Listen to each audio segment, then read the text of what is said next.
The times में खुशामदीद। मैं हूं शम्स तबरेज़ कासमी और मेरे साथ खास बातचीत के लिए मौजूद हैं मारूफ दानिश्वर प्रोफेसर अपूर्वानंद साहब।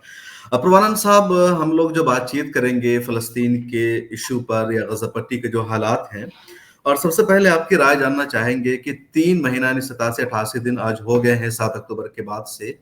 गज़ा पट्टी पर इसराइल का हमला लगातार जारी है और दुनिया के कई ममालिक ने कोशिश की कि जंगबंदी हो, हमला न हो, लेकिन इज़राइल किसी की बात नहीं मान रहा है। आखिर वजह क्या है? वजह यह है कि इसको सिर्फ इज़राइल का हमला कहना मुनासिब नहीं होगा। हमें यह समझना चाहिए कि इज़राइल के साथ अमेरिका, इंग्लैंड और इस तरह की ताकतें फ़िलिस्तीनियों के ख़िलाफ़ एक तरह का जंग कर रही हैं। उसको जंग भी कहना ठीक नहीं है। वो फ़िलिस्तीनियों की नस्ल कुशी में शामिल हैं। तो ये सिर्फ इज़राइल की बात नहीं है। इज़राइल के साथ अमेरिका भी है, जिसे माना जाता है कि वो दुनिया का सबसे ताकतवर मुल्क है अगर जंगी सामान को ध्यान में रख लें, बाकी चीज़ों को छोड़ दें। तो अमेरिका हो या जर्मनी हो या फ्रांस हो या इंग्लैंड हो, इन इन इन सब की सरपरस्ती है और इज़राइल एक तरह से उनकी तरफ से फ़िलिस्तीनियों की नस्ल कुशी में शामिल है। तो अगर दुनिया की पूरी दुनिया, जो कि हमने देखा यूनाइटेड नेशंस में कि 5-6 मुल्कों को छोड़कर इस बार सब ने जंगबंदी की मांग की, लेकिन अमेरिका ने उसको बेकार कर दिया, अमेरिका के वीटो ने और इंग्लैंड ने।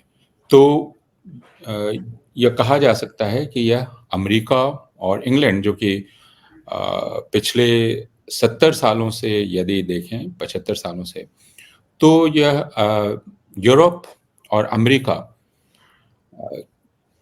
की एक मौजूदगी है मध्य पूर्व में, इज़राइल की शक्ल में। वो वहाँ पर है, वो एक तरह से उनकी चौकी है जो उन्होंने कायम जी। की है और उस चौकी के ज़रिए वो कब्ज़ा रखना चाहते हैं या काबू करना चाहते हैं वहाँ की पूरी आबादी को, और उसमें फ़िलिस्तीनी सबसे बड़ी रुकावट हैं। इसलिए फ़िलिस्तीनियों को हटाना, उनका सफाया करना बहुत ज़रूरी है इन सब के लिए। अच्छा, यूनाइटेड नेशन की बातचीत हुई। यूनाइटेड नेशन का जो स्ट्रक्चर है, मतलब यूनाइटेड नेशन से लोगों को उम्मीद थी कि जब भी कहीं ज़ुल्म होगा, किसी के साथ ज़्यादती होगी, वो इंसाफ करेगा। लेकिन ऐसा लगता है कि यूनाइटेड नेशन पर यूएसए हावी है, अमेरिका हावी है। यूनाइटेड नेशन की अपनी मर्ज़ी, अपनी कोई हैसियत अब नहीं रह गई है। यह तो बहुत अरसे से है और कोई भी, हम यूनाइटेड नेशंस को देख लें, कोई भी इंटरनेशनल जो फ्रेम है वो तभी चल सकता है जब दुनिया के लोग उसमें राजी हों उसको चलाने से। आप अपने मुल्क को भी देख सकते हैं, आपके मुल्क में एक कॉन्स्टिट्यूशन है, लेकिन अगर उस कॉन्स्टिट्यूशन को चलाने में जो ताकतवर लोग हैं उनकी कोई दिलचस्पी ना हो तो वो कॉन्स्टिट्यूशन खत्म हो जाएगा। तो यूनाइटेड नेशंस भी तभी चल सकता है जब सारे मुल्कों की दिलचस्पी हो, जो इंटरनेशनल लॉज हैं, जो अंतर्राष्ट्रीय नियम हैं बनाए गए हैं और ख़ासकर जो दूसरी बड़ी जंग के बाद बनाए गए, उन नियमों को मानने में उनकी दिलचस्पी हो। लेकिन अमेरिका के पास वीटो पावर है। हम जानते हैं कि कुछ मुल्कों के पास वीटो पावर है, यानी वो बाकी मुल्कों से के बराबर नहीं है, उनसे उनसे ज़्यादा वज़न है उनके वोट का, और इसका वे इस्तेमाल करते हैं। तो जब तक यूनाइटेड नेशंस को रिफॉर्म नहीं किया जाएगा, बदला नहीं जाएगा, जहां सब एक दूसरे के बराबर हों और अमेरिका हो या इंग्लैंड हो या रूस हो या चीन हो, इनके पास वीटो पावर ना हो, तब तक यूनाइटेड नेशंस इसी तरह बेकार और इर्रेलेवेंट हो जाएगा जब उसकी ज़रूरत होगी। लेकिन हम यह भी जानते हैं कि यूनाइटेड नेशंस की एक अहमियत है और इस इन इन 3 महीनों में हमने देखा है वो अहमियत क्या है। क्योंकि यूनाइटेड नेशंस के सेक्रेटरी जनरल ने बार-बार इज़राइल का जो हमला है और इज़राइल का जो वायलेंस है, उस वायलेंस की मज़म्मत की है, बार-बार उन्होंने की है। जी, यूनाइटेड बिल्कुल। नेशंस की जो अलग-अलग एजेंसीज़ हैं, उन एजेंसीज़ ने बतलाया है कि गाज़ा पट्टी में और वेस्ट बैंक में क्या हो रहा है, जिस वजह से Israel United Nations United Nations को बार-बार यूनाइटेड नेशंस के सेक्रेटरी जनरल को कह रहा है कि आपको इस्तीफा देना चाहिए। ये इज़राइल कह रहा है। क्यों? क्योंकि वे बतला रहे हैं कि गाज़ा पट्टी में इज़राइल क्या कर रहा है या वेस्ट बैंक में इज़राइल क्या कर रहा है। तो यूनाइटेड नेशंस का अपना एक महत्व है और अभी भी बावजूद उसके इफ़ेक्टिव ना होने के, उसकी मौजूदगी से एक हमें पता है कि एक क्रेडिबल इंटरनेशनल एजेंसी है और वह ये बात कह रही है, तो उसमें दम है ना? वो ये कह रही है कि गाज़ा पट्टी में और वेस्ट बैंक में जो हो रहा है वो एक तरह की एथनिक क्लिंजिंग है। वो इस बात को कह रही है, तो इस बात में वज़न है। ये बात सिर्फ फ़िलिस्तीनी नहीं कह रहे हैं, ये बात यूनाइटेड नेशंस कह रहा है।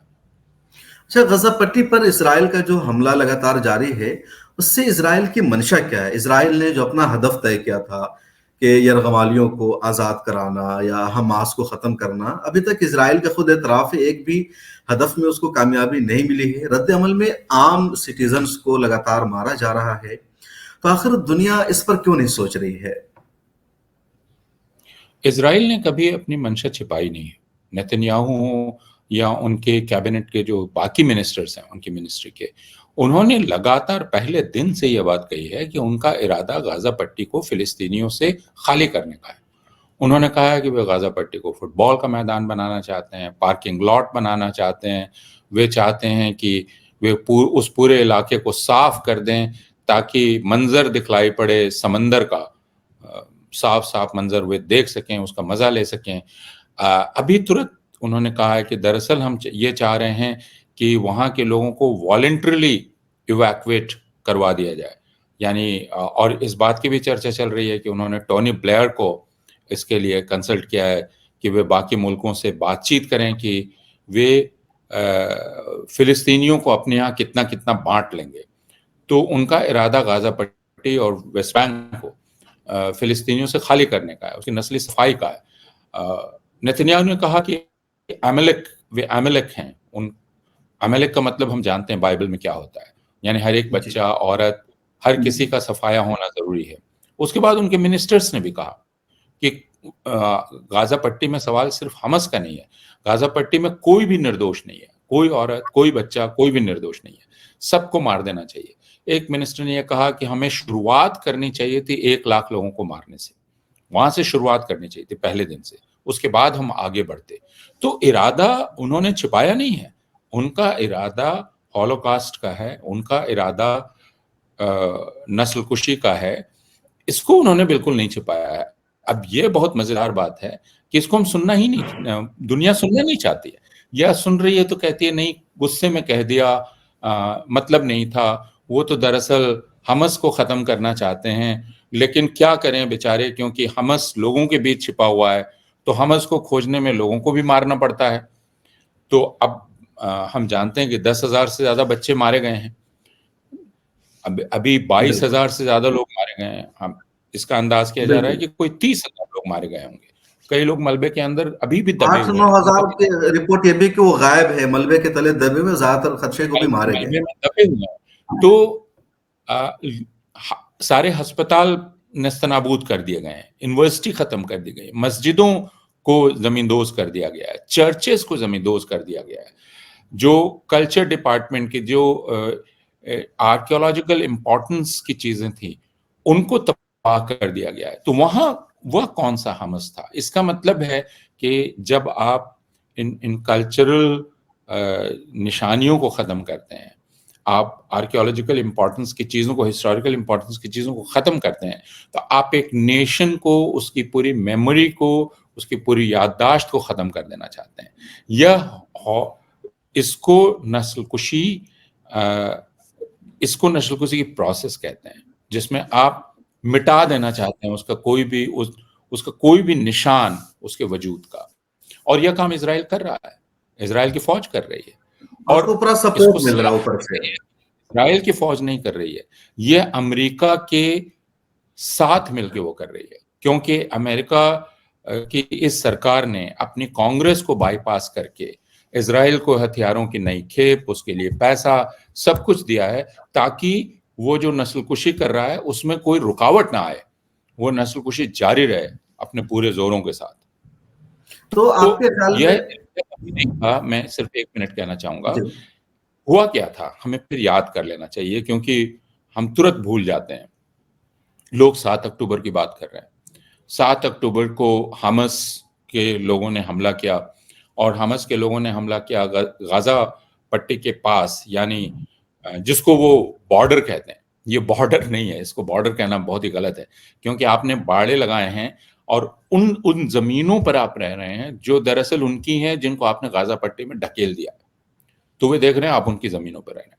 तो हमास ने गाज़ा 7 अक्टूबर को एक हमला किया। अब और उसमें कुछ लोगों को कुछ 100 इज़राइलियों को वो उठा के ले गए, बंधक बनाया।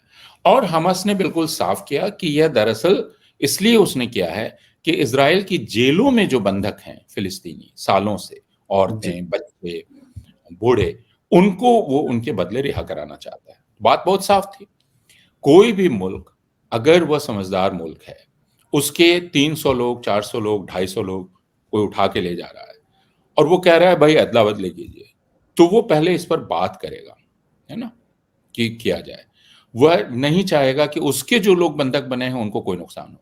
लेकिन अब हमारे पास जो अ, इन्फॉर्मेशन है आज तक का, तो फिर क्या बाहर फैलाया गया? बाहर फैलाया गया कि ये हॉलोकॉस्ट के बाद सबसे बड़ा हमला है यहूदियों पर, है ना? जी, हॉलोकॉस्ट में जितने यहूदी मारे गए थे, उसके बाद किसी एक दिन में सबसे ज़्यादा यहूदी मारे गए हैं। इसलिए एक तरह से इसको दूसरा हॉलोकॉस्ट कहा गया, कि दूसरा हॉलोकॉस्ट कर दिया है और पूरी दुनिया बिल्कुल अ, उत्तेजित हो गई कि ये हॉलोकॉस्ट है। अब हमें ये मालूम हो रहा है कि पहले दिन जो कहा गया था कि 1400 लोग मारे गए, इज़राइल ने खुद उनको घटा के 1200 किया। उसके बाद कहा कि नहीं, नहीं, इनमें जो सिविलियन मारे गए हैं, वो उनकी संख्या कम है, कुछ फौजी मारे गए हैं। और अब हमारे सामने बिल्कुल साफ है कि इनमें बहुत ज़्यादा लोग तो खुद इज़राइलियों ने मार दिए, बिल्कुल इज़राइली ये फौजियों ने मारे और उनके खुद उनके इंटरव्यू सामने आ रहे हैं। जी, इज़राइली फौजियों के इंटरव्यू सामने आ रहे हैं कि उन्होंने टैंक शेल चलाया, जिससे पूरा घर उड़ा दिया, जिसमें इज़राइली थे, ये वो जानते थे कि हैं, फिर भी उन्होंने उनको उड़ा दिया। तो ये इज़राइल की पुरानी पॉलिसी है कि वे, जिसको हैनिबल पॉलिसी कहते हैं, कि वे उड़ा दें पूरा का पूरा घर, ताकि इज़राइली भी हों, बंधक भी हों, तो कोई ज़िंदा ना रहे, है ना? जिससे जो उनका दुश्मन है, उसको कोई फ़ायदा ना मिले। ये उनकी पॉलिसी है। तो उनको अपने लोगों की फ़िक्र नहीं है। अगर वे अपने लोगों की उनको फ़िक्र होती, तो वे इस हमले को जारी नहीं रखते, क्योंकि अब हमें ये पता चल गया है कि इस हमले के चलते बहुत सारे बंधक मारे गए और बहुत सारे बंधक जिनको छोड़ा है हमास ने, उन्होंने अपने इंटरव्यू में कहा है कि उन्हें हमास से डर नहीं लग रहा था। उन्हें यह नहीं लग रहा था कि हमास उनको मारेगा। उनको लग रहा था कि वे इज़राइली गोली से मारे जाएँगे, इज़राइली बम से मारे जाएँगे। ये वो कह रहे थे और यह भी हमने देख लिया कि दरअसल इरादा क्या है, क्योंकि 3 इज़राइली बंधक बच के भाग रहे थे, नंगे जी, बदन, हाथ में सफ़ेद झंडा था, हिब्रू में बोल रहे थे, फिर भी उनको इन लोगों ने मार दिया और कहा कि नहीं, नहीं वो गलतफ़हमी में मारे गए, हमें लगा फ़िलिस्तीनी है। तो इसका मतलब ये बात बहुत साफ़ है कि अगर फ़िलिस्तीनी निहत्था होगा, उसके हाथ में सफ़ेद झंडा होगा, तो भी आप उसको मारेंगे। तो मामला हमास को मारने का तो नहीं है, मामला अपने बंधकों को छुड़ाने का भी नहीं है, मामला इसको बहाने की तरह इस्तेमाल करके, और एक मिनिस्टर ने साफ कहा कि ये तो बड़ा, जैसे खुदा ने ही हमारे पास ये मौका भेज दिया और अब हम इसकी आड़ में सफाया कर पाएँगे फ़िलिस्तीनियों का। ये तो बेबाक बात है। अच्छा, इसराइल की जो पूरी दहशतगर्दी है, उसका हमला है, उसके लिए कुछ लोग ऐसे भी हैं जो हमास को ज़िम्मेदार ठहरा रहे हैं। वो कह रहे हैं जब हमास के पास इतनी ताकत नहीं थी, उनकी आर्मी इतनी मजबूत नहीं थी, तो 7 अक्टूबर का हमला क्यों किया? रद्द-ए-अमल के तौर पर इज़राइल को मौका मिला है, तो अगर 22,000 फ़लस्तीनी मारे गए हैं, तो ज़िम्मेदार हमास है। ये बहुत दिलचस्प है। हमास क्या है ना?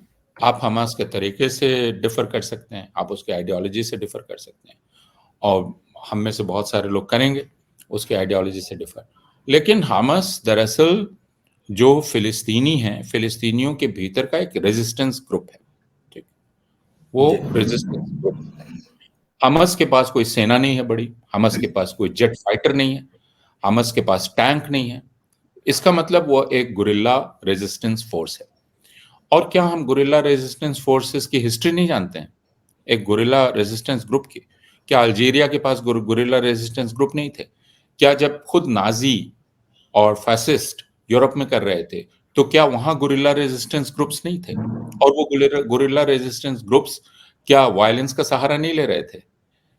ये सब कुछ हमको पता है। पूरी दुनिया में हमारे हिंदुस्तान में खुद अंग्रेजों के खिलाफ क्या गुरिल्ला अंडरग्राउंड रेजिस्टेंस ग्रुप्स नहीं थे, और बिल्कुल। वायलेंस का सहारा ले रहे थे। तो हमस को जो हम टेररिस्ट कहते हैं, उसकी जगह हमें उसे एक रेजिस्टेंस ग्रुप कहना चाहिए। वो एक रेजिस्टेंस ग्रुप है, ठीक। और अभी मैं आपसे बातचीत करने के थोड़ा पहले जॉन पिल्जर की अरसा पहले बनाई गई फिल्म देख रहा था, Palestine is still an issue. आप उस फिल्म को देखिए। इलान पापे उस वक्त बिल्कुल जवान है, बाकी जो इजरायली हिस्टोरियन है वो बिल्कुल जवान है। वो लोग क्या कह रहे हैं? वो कह रहे हैं कि आप अगर किसी को भी इतना दबा कर रखेंगे तो उसका उठने की इच्छा उसकी बिल्कुल स्वाभाविक है, और आपने उसको दबा कर रखा है और वो उठ रहा है।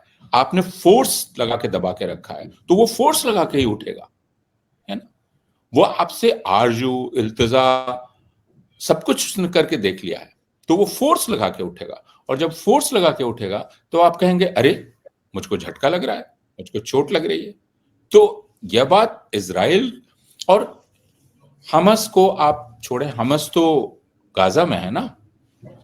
हमस को चुना था फिलिस्तीन के गाजा पट्टी के लोगों ने, लेकिन जिस दिन चुना उस दिन से उसको डिरिकॉग्नाइज किया, उस दिन से उसको काम नहीं करने दिया गया। ना गाजा पट्टी की नाकेबंदी कर दी गई।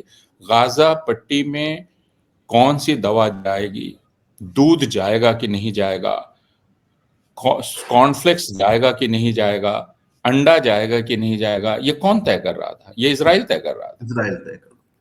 अभी मैं पेल्जर का ही इंटरव्यू देख रहा था और एक दूसरा इंटरव्यू देख रहा था, और यह बात आज से 20 साल पुरानी, जो जिसमें जिसमें एक औरत बतला रही है कि कैसे वह जब प्रेग्नेंट थी तो वह हॉस्पिटल के लिए निकली, लेकिन उसको चेक पॉइंट पर इजरायलियों ने रोक दिया, इजरायली फौजियों ने जाने नहीं दिया। फिर कुछ घंटे के बाद उन्होंने दोबारा कोशिश की, उसके हस्बैंड को राइफल से मारा, दूसरी चीजों से मारा, और उसको जाने नहीं दिया।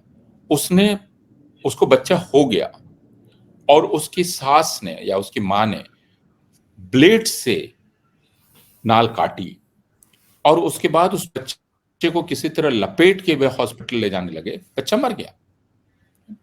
मैं पहली जो औरत सुसाइड बॉम्बर थी उसके बारे में सुन रहा था। उसमें वो क्यों हुई सुसाइड बॉम्बर? वो एम्बुलेंस में केयरटेकर थी, लेकिन उसने जिन जिन लोगों को ढोया था एम्बुलेंस में, किसी का मगज उड़ गया है, किसी की अथड़ी निकल गई है, किसी का पूरा चेहरा उड़ गया है इजराइल के हमले से। तो जो रोजाना इस चीज को देख रहा है, आप उससे कितना बर्दाश्त करने को कह रहे हैं? वेस्ट बैंक में रोजाना घरों की लूट हो रही है, जमीन की लूट हो रही है। ब्रुकलिन से, कैलिफोर्निया से, यहां से, वहां से, पोलैंड से उड़कर यहूदी आते हैं इजराइल, और वेस्ट बैंक जाते हैं और वो जमीनें लूटते हैं। वो फिर जेरूसलम में बेदखल किया जा रहा है फिलिस्तीनियों को उनके घर से। इसके बाद हम ये पूछ रहे हैं कि ये 7 अक्टूबर से शुरू हुआ, और इसमें हमस जिम्मेवार है। हमस कैसे जिम्मेवार है? वेस्ट बैंक में कौन जिम्मेवार है? बाकी जगह कौन जिम्मेवार है? बिल्कुल। अच्छा, ये जो पूरा सिलसिला है, या तो आपको क्या लगता है कब तक ये सिलसिला चल सकता है? 3 महीना हो गए हैं, इसराइल ने कई हदफ तय किए थे, उसको भी कामयाबी नहीं मिली, और अब तक हमास के लोगों ने पूरी तरह दिफा भी किया है। जो ग्राउंड ऑपरेशन जब से इसराइल ने शुरू किया है, तब से लगातार इसराइल का नुकसान भी सामने आ रहा है, और कई जगह के बारे में इसराइल ने दावा किया, अस्पतालों के बारे में दावा किया कि यहाँ इनका सेंटर है, यहाँ से तमाम चीजों के ऑपरेट करते। बाद में इसराइल को खुद शर्मिंदगी का सामना करना पड़ा, क्योंकि वो चीजें साबित करने में नाकाम रहे। तो आपको क्या लगता है हमास की तैयारी किस तरह की है? किस तरह की उनकी सुरंगें हैं जो अभी तक इसराइल नाकाम है? देखिए, ये तो हम नहीं जानते हैं, हम और आप नहीं जानते हैं। बिल्कुल। क्या है, लेकिन हमें पता है कि हमास एक गुरिल्ला फोर्स है, ठीक। और ये बात कही जा सकती है कि अगर एक जो कन्वेंशनल आर्मी है जो कि सॉरी इजराइल की है ना, अगर वो जीतती नहीं है तो वो हार गई। अभी हमें पता है कि गाजा पट्टी से उन्होंने अपने बहुत हजारों सैनिकों को विड्रॉ कर लिया है, जी। उनको विड्रॉ करना पड़ा, तो वो जीत हासिल नहीं कर पाई। हमस हारा नहीं है, तो हमस तो एक गुरिल्ला आर्मी है। अगर गुरिल्ला फोर्स है, आर्मी नहीं है। अगर गुरिल्ला फोर्स को आप पूरी तरह से डिसमेंटल नहीं कर पाए, इसका मतलब वो हारा नहीं है, वो जिंदा है। बिल्कुल। हमस को आप कभी खत्म नहीं कर सकते, या हमस के आइडिया को खत्म नहीं कर सकते, क्योंकि आपने जुल्म इतनी पीढ़ियों पर किया है कि उसको रेजिस्ट करने के लिए लोग खड़े होंगे। तो इजराइल का इरादा जो था, उसमें उसने गाजा पट्टी को तबाह कर दिया है। अब ये माना जा रहा है कि 75% घर, इमारतें गाजा पट्टी की जमींदोज हो चुकी हैं। उन्होंने कहा है कि गाजा पट्टी को इस तरह खत्म कर देना है कि वहां अब कोई लौट ना सके, वहां बीमारियां फैल जाएं, इन्फेक्शियस डिजीजेस फैल जाएं। ये खुद इजराइल के मिनिस्टर्स ने कहा कि हम दरअसल ये करना बिल्कुल। चाहते हैं कि वहां। वॉल स्ट्रीट जर्नल की भी कल एक रिपोर्ट आई थी, उसको मैंने देखा कि सेकंड वर्ल्ड वॉर में जितनी तबाही हुई थी, उतनी तबाही अकेले गजा में इस जंग में हुई है। हाँ, प्रोपोर्शनेटली उन्होंने प्रोपोर्शन की बात की जी। कि अगर आप उतनी छोटे इलाके में इतने कम वक्त में इतनी ज्यादा हत्याएं कर दें और इतनी तबाही कर दें, तो प्रोपोर्शनेटली बहुत ज्यादा है ना, बिल्कुल। वर्ल्ड वॉर टू के मुकाबले। तो इजराइल का इरादा गाजा पट्टी को तबाह करने का था। हम कहते हैं कि इजराइल ने जो मकसद तय किए थे वो पूरे नहीं हुए। नहीं, इजराइल का मकसद गाजा पट्टी को तबाह करने का था, उसको रहने लायक न रहने देने का था। वो उसने किया है। और उसका उसका इरादा था फिलिस्तीनियों की हिम्मत तोड़ देने का, उसमें वो बिल्कुल नाकामयाब रहा है। यह बात बिल्कुल। हम जानते हैं, क्योंकि वह चाहता है कि फिलिस्तीनी गाजा पट्टी और वेस्ट बैंक छोड़ के चले जाएं, ऐसे हालात वो पैदा कर दे। फिलिस्तीनियों ने इससे इनकार किया है। वे वहां हैं, वे मर रहे हैं।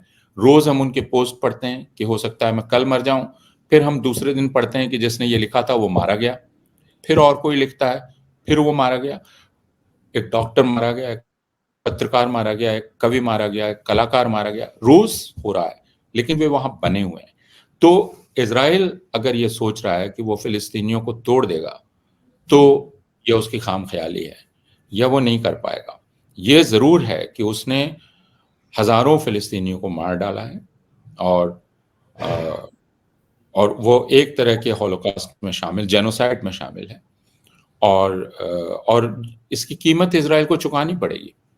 इजराइल इससे बच नहीं सकता। इतने बड़े जुर्म की कीमत चुकाए बिना मैं नहीं समझता हूं कि इजराइल जैसे इससे अभी बच सकता। इंटरनेशनल क्रिमिनल कोर्ट में भी मामला गया है, साउथ अफ्रीका ने एक तरह से वहां मुकदमा किया है। अभी इजराइल से खबर आई कि वो भी तैयारी कर रहे हैं कि कैसे सामना करना है। क्या इस तरह की कोशिशों का कुछ असर हो सकता है? बिल्कुल, क्योंकि आखिर आपने अंतर्राष्ट्रीय स्टैंडर्ड्स तय किए हैं, इंटरनेशनल स्टैंडर्ड्स तय किए हैं। हम अलग अलग मुल्क कैसे रहेंगे एक दूसरे के साथ? आप ये नहीं कर सकते कि आप किसी के गर्दन पे सवार होकर बैठे रहें, है ना, गर्दन पे घुटना देके आप बैठे रहें और आप कहें कि चूंकि मैं ताकतवर हूं इसलिए मैं करूंगा। इसकी इजाजत नहीं दी जा सकती। इसीलिए स्टैंडर्ड इंटरनेशनल नॉर्म्स हैं, और इसीलिए इंटरनेशनल कोर्ट ऑफ जस्टिस है। तो अगर इंटरनेशनल कोर्ट ऑफ जस्टिस है, तो उसको यह सोचना पड़ेगा कि इजराइल जो कर रहा है वो जेनोसाइड है, और साउथ अफ्रीका ने जो केस तैयार किया है वो बहुत ही पुख्ता केस है। और अभी उसके नतीजे सामने आएंगे। हालांकि उसके खिलाफ अमेरिका, इंग्लैंड, ये सब लामबंद हो रहे हैं। हमें ये पता चला है कि वे सब लामबंद हो रहे हैं। उन्होंने भी डॉक्यूमेंट तैयार किए हैं। लेकिन जेनोसाइड, जो भी जेनोसाइड एक्सपर्ट हैं दुनिया भर के, जिन्होंने जेनोसाइड्स पर काम किया है, हॉलोकास्ट पे काम किया है, वे सब कह रहे हैं कि यह दरअसल जेनोसाइड है। अच्छा, इंडिया का जो पूरा स्टैंड है इस पूरे मामले में, शुरू से अब तक इसको किस तरह देख रहे हैं आप? हिंदुस्तान का जो रवायती स्टैंड रहा है, इज़राइल और फ़िलिस्तीन के सिलसिले में, वह बहुत साफ है, आप जानते हैं इसको। हिंदुस्तान फ़िलिस्तीन के साथ रहा है। लेकिन पिछले कुछ वर्षों में, खासकर 10 वर्षों में, हम ये देख रहे हैं कि हिंदुस्तान की कुर्बत इज़राइल से बढ़ती जा रही है। क्योंकि जो भारतीय जनता पार्टी की आइडियोलॉजी है, जो आइडियोलॉजी हिंदू सुप्रीमेसिस्ट आइडियोलॉजी है, वो आइडियोलॉजी ज़ायनिज़्म से काफ़ी मिलती हुई है ना? ज़ायनिज़्म ये कहता है कि ये पूरी ज़मीन जो है, ये ज़मीन हमारी है, इस पर हमारा हक है, पहला हक है, हम इसके लोग हैं, हम इसके ओरिजिनल लोग हैं। उसी तरह हिंदुत्व ये कहता है कि ये पूरी ज़मीन हमारी है, हम इसके लोग हैं, हम इसके पहले लोग हैं, बाकी लोगों का दूसरा हक है। यही बात ज़ायनिज़्म कहता है। तो आइडियोलॉजिकली भी वो मिलते हैं। दूसरे, इज़राइल बहुत अट्रैक्ट करता है हिंदुत्ववादियों को, क्योंकि उन्हें लगता है कि अरे, इसी तरह बेशर्म होना चाहिए, है ना? इसी तरह आपको ढिठाई से वायलेंस करना चाहिए। तो ये चीज़ बहुत अट्रैक्ट करती है। तो इसलिए, और इज़राइल और हिंदुस्तान के बीच जो हथियारों का सौदेबाजी है, उसको भी आप जानते हैं।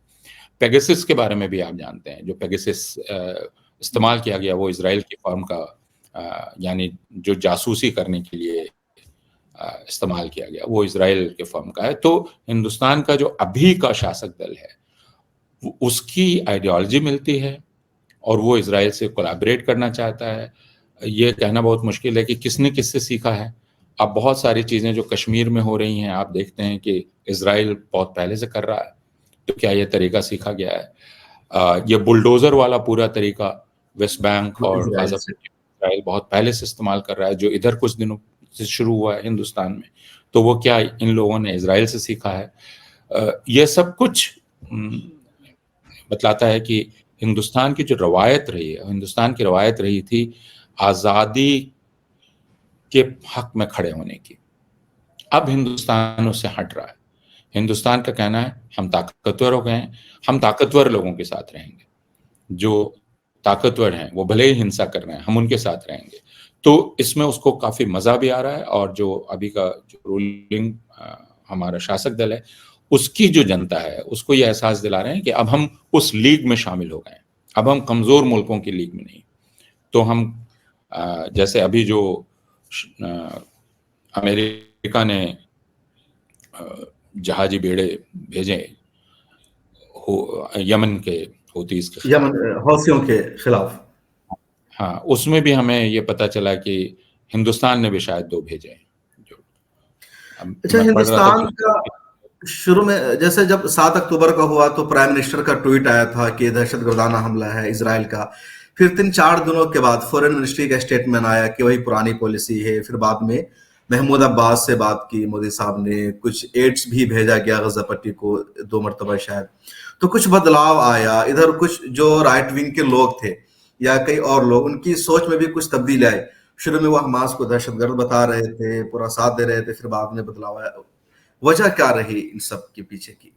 नहीं, नहीं, बदलाव नहीं आया। आप इसको इस तरह से देखिए कि जी। हिंदुस्तान ने जंगबंदी की माँग कब की? यानी यूनाइटेड नेशंस में जंगबंदी की जो पहली का रिज़ॉल्यूशन लिया गया, उससे हिंदुस्तान ने एब्सटेन कर दिया था। जी। आपको याद होगा। जी, बिल्कुल, हिंदुस्तान अपसेट था उसमें। जो आखिरी हुआ, उसमें हिंदुस्तान ने उसके हक पक्ष में वोट दिया। तो अब ये बिल्कुल साफ था कि हिंदुस्तान जो इंटरनेशनल बिरादरी है, उसमें अलग-थलग पड़ गया, किनारे चला गया। हिंदुस्तान की कोई वॉइस नहीं रह गई, है ना? पहले जो हिंदुस्तान की एक मोरल वॉइस हुआ करती थी, जो कि उन मुल्कों के साथ थी, जो मुल्क तथाकथित ताकतवर मुल्क नहीं है, है ना? तो जी। अब हिंदुस्तान की कोई आवाज़ नहीं है। वो एक तरह से अमेरिका की गूंज है, अमेरिका की इको है ना? ये इज़राइल की इको है। तो यह एहसास हुआ, इसलिए आखिरी वोट में उसने जंगबंदी के लिए वोट दिया। ये एक तरह से मजबूरी थी, और यह भी कि हिंदुस्तान की, जैसे मैंने कहा था, रवायत रही है फ़िलिस्तीन के साथ रहने की।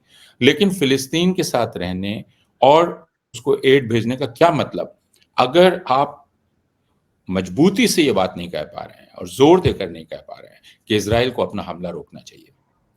यह बात अभी तक नहीं कही गई है कि इज़राइल को अपना हमला रोकना चाहिए। ये नहीं कहा बिल्कुल। गया है कि इज़राइल को ये नस्लकुशी रोकनी चाहिए। ये हिंदुस्तान की सरकार ने नहीं कहा है।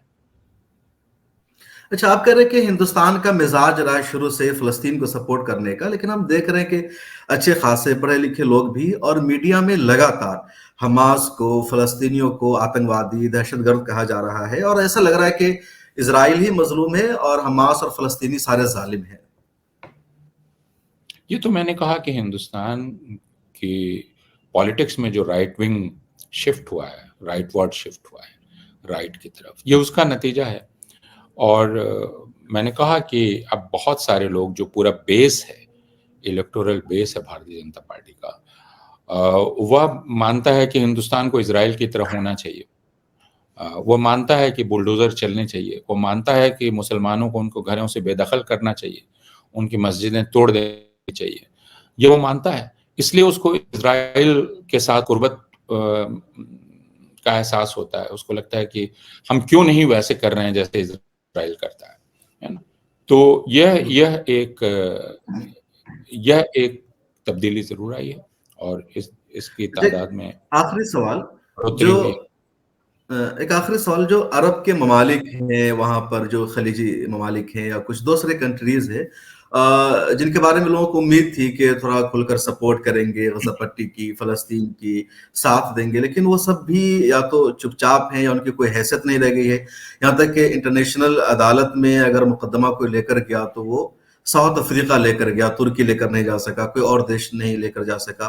तो इन लोगों के इतना पीछे रह जाने की या खुलकर सपोर्ट न करने की वजह क्या है?